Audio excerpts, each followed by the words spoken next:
Movies and series about serial killers are always too intriguing to ignore. Among many names, Ted Bundy is by far one of the world's most infamous serial killers. Long after terrorizing people, Bundy's life of crime still becomes the subject of many films and releases. To this day, scientists and experts alike study his psyche and motives for his heinous acts. Find out more about the man behind the madness with these Ted Bundy facts. Welcome to Horror Stories Fanatics. If you enjoy this type of content, then subscribe and hit the bell icon so you never miss out on any of our latest and greatest uploads.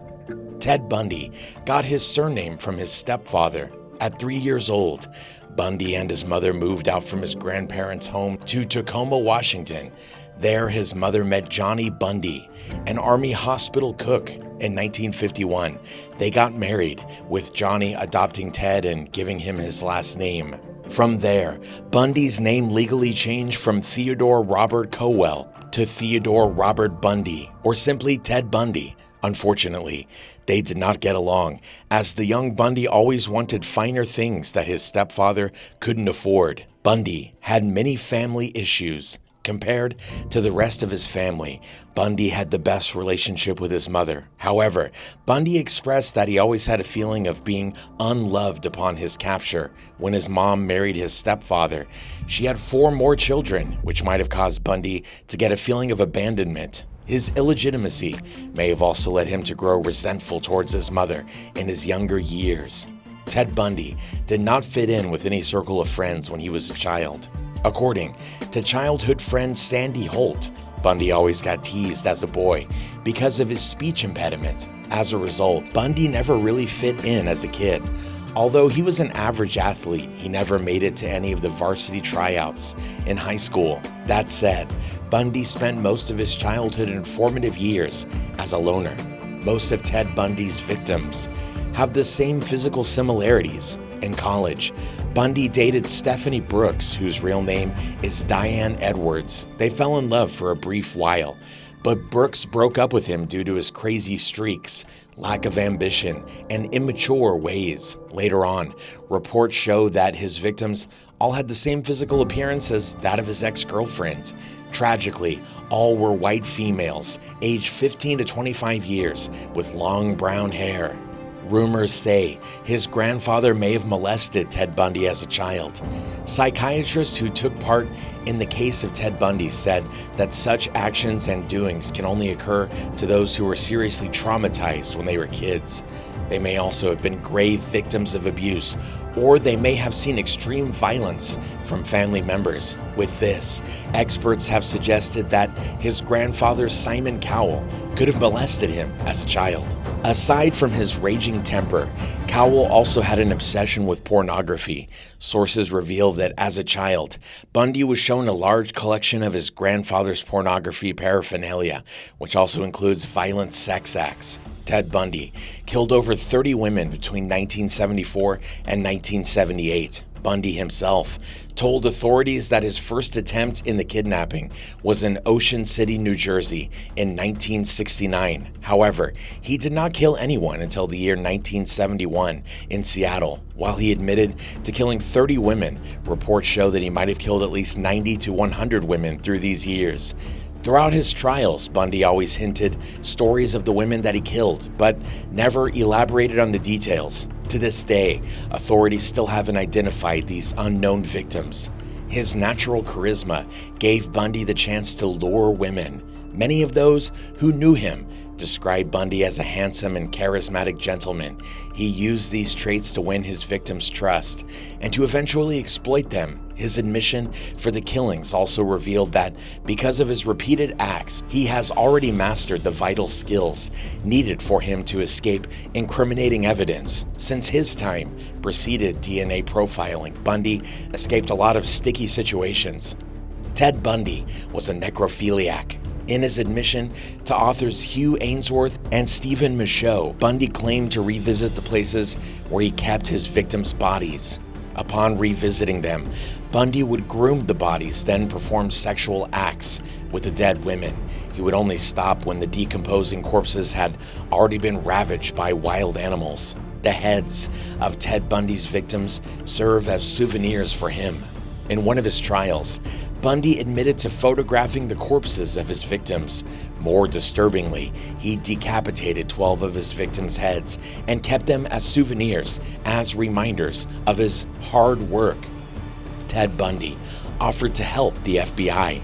After he got convicted, Bundy helped the police catch 𝐥𝐢𝐤𝐤, also known as the Green River Killer. The police located Ridgway.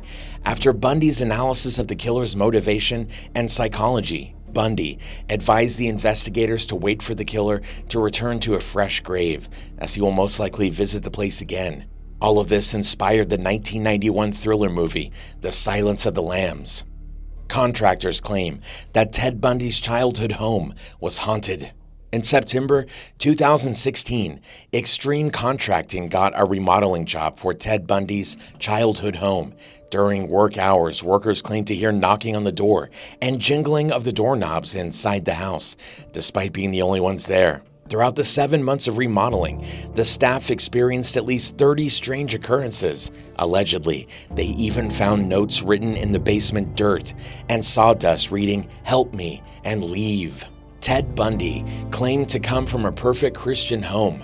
In most of Bundy's interviews, he would often portray his home life as a perfect and good-natured Christian family. Although the family practiced Methodist faith, experts have enough reasons to believe that a lot happened behind closed doors, since they were very conservative.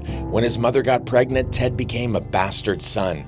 As a result, Bundy grew up thinking that his grandparents were his real parents, which may have also affected his viewpoint on things. The final victim of Ted Bundy was a 12-year-old girl.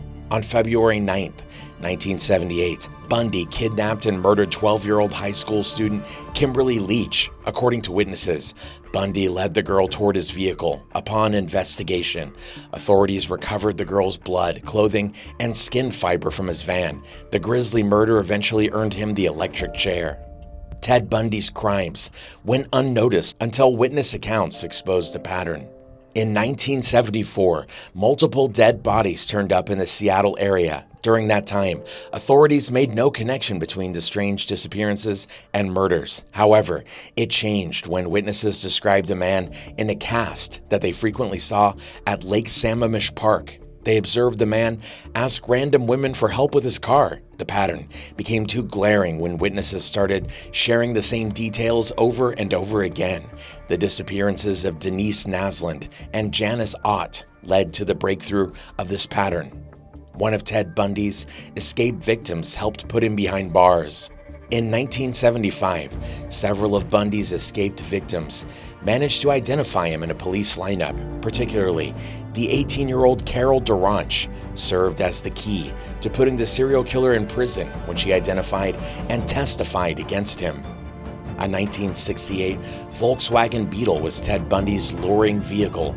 Although unsuspecting, Bundy used a modified Volkswagen Beetle to lure in his victims. Disturbingly, the car had no handle on the passenger side that would allow someone to get out. Similarly, the front seat of the car was also removed. Today, Bundy's Volkswagen sits on display at the Crime Museum of Alcatraz East. Ted Bundy was his own lawyer during his trials. Although he studied law, Bundy did not become a licensed lawyer. Despite this, he still chose to represent himself during his trials. Bundy believed that his lawyers were unfit to do the job, as they were already convinced that he was guilty. He seemed to enjoy all the publicity and the role that it brought. It even gave him the thrill that he was fighting for his life in a trial for the death sentence. Ted Bundy could have escaped his death sentence. Contrary to popular belief, Bundy's death sentence could have been avoided.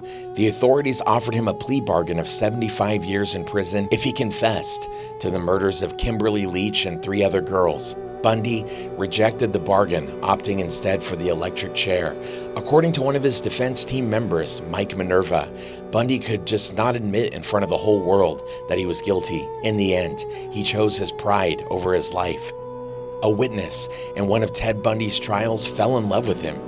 Carol Ann Boone was a witness to the trials of Bundy.